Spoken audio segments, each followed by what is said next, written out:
Hey there everyone, it's GG Sober Sun, and I hope y'all can hear me okay. I'm overlooking Choctawhatchee Bay and a little bit of Crab Island. It's still toasty out there. I'm surprised it's not still packed with boats, but anyway, at the foot of Destin Bridge here, heading west.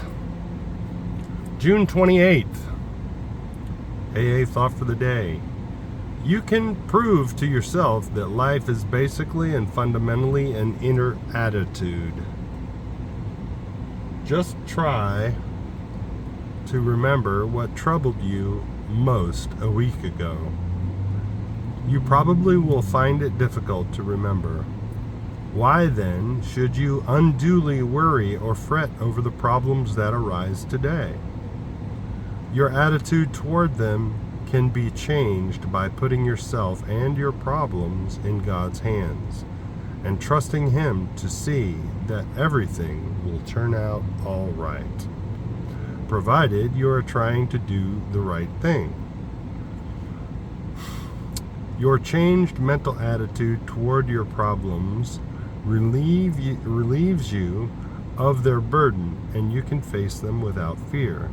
Has my mental attitude changed?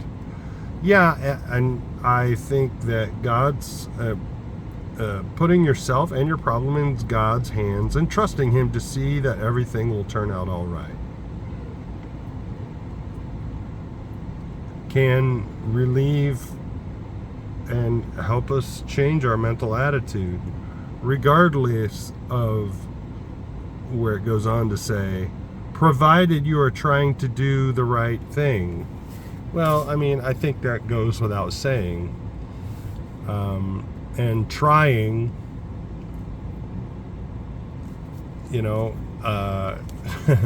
do or do not. No try, as Yoda would say. And trying, it's do the next right thing. Do the next right thing. It doesn't say try to do the next right thing. Do the next right thing. And that's by being guided by the God of your understanding. So that's what it's more about. Trusting, letting go, letting God, and it will change our mental attitude. It has to. Right? So, meditation for the day. You cannot see the future. It's a blessing that you cannot. You could not bear to know the future. That's why God only reveals it to you day by day.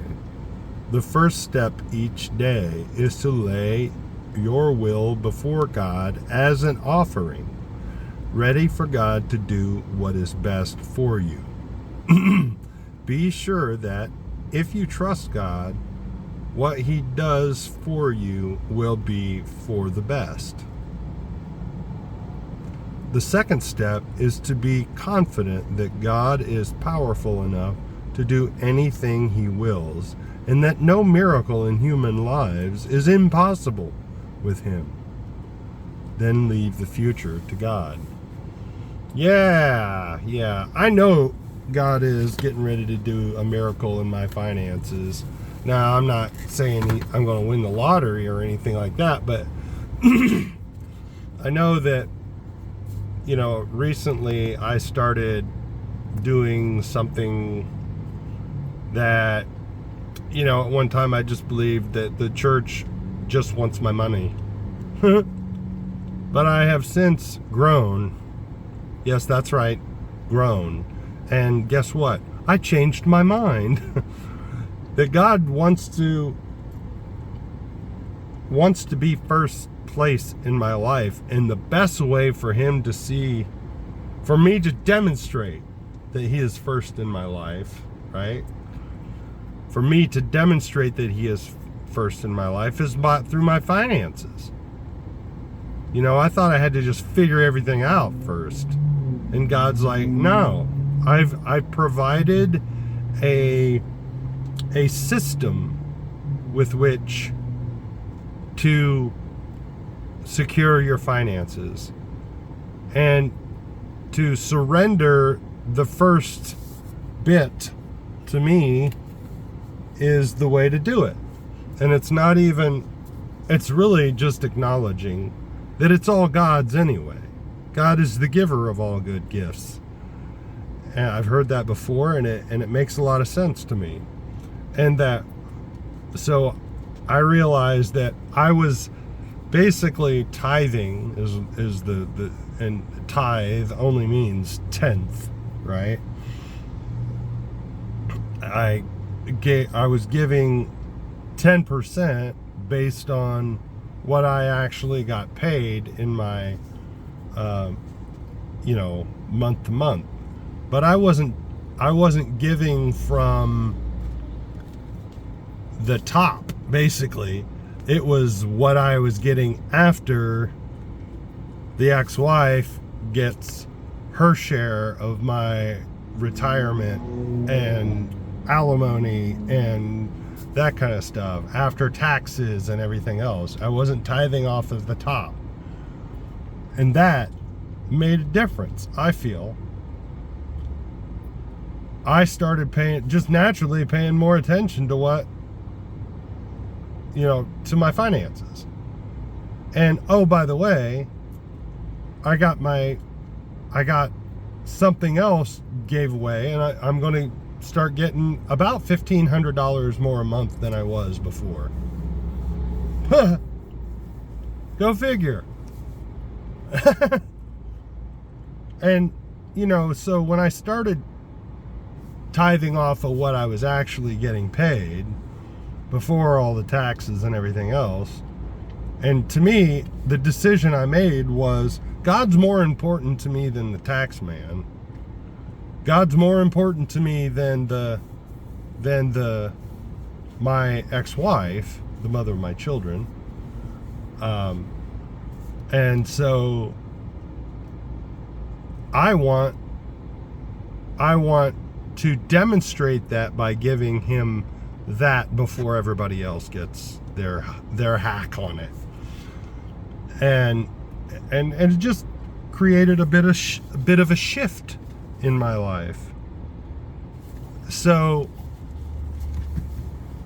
and he's already, within a month of making that shift, I got notified.